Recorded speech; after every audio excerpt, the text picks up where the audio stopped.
Who am I? I am your constant companion. I am your greatest helper or your heaviest burden. I will push you onward or drag you down to failure. I'm completely at your command. Half the things you do, you might just as well turn over to me, and I will be able to do them quickly and correctly. I am easily managed. You must merely be firm with me. Show me exactly how you want something done, and after a few lessons, I will do it automatically. I am the servant of all great men, and alas, of all failures as well. Those who are great, I have made great. Those who are failures, I have made failures. I am not a machine, though I work with all the precision of a machine, plus the intelligence of a man. You may run me for profit or run me for ruin. It makes no difference to me. Take me, train me, be firm with me, and I will put the world at your feet. Be easy with me, and I will destroy you. Who am I? I am a habit. It's a new day and a new year. One of the most important lessons I've learned in life is that we don't necessarily choose our future. We choose our habits, and our habits choose our future.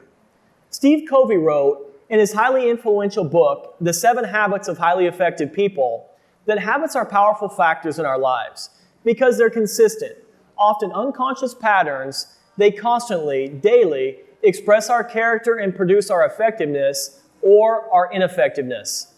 And Aristotle wrote in his immensely popular book, Nicomachean Ethics, some thinkers hold that it is by nature people become good, others that it is by instruction, and others that it is by habit.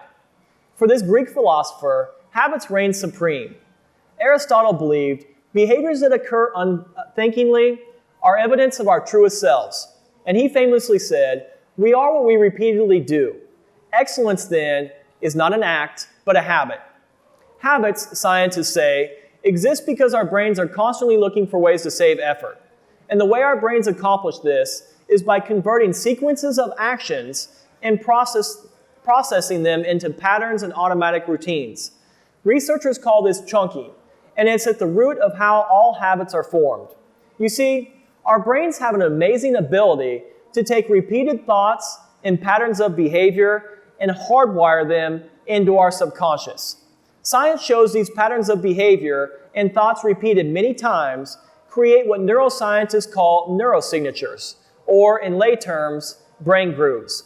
Brain grooves are found in the basal ganglia, which is a part of the brain responsible for recalling patterns and acting on them.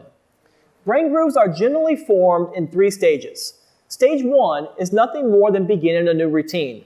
Stage 2 is repeating that routine, and Stage 3 is a full-fledged, unconscious response to the routines we've embedded into our brains, or more specifically, our basal ganglias. Often, we follow these routines without even being aware that we're doing so. Anna Gabriel, a scientist at MIT who oversees basal ganglia experiments, states, habits never really disappear. They're encoded in the structures of our brains. And that's a huge advantage for us because it would be awful if we had to relearn how to tie our shoes every day or how to drive a car after every vacation. The problem is our brains can't tell the difference between good habits and bad habits.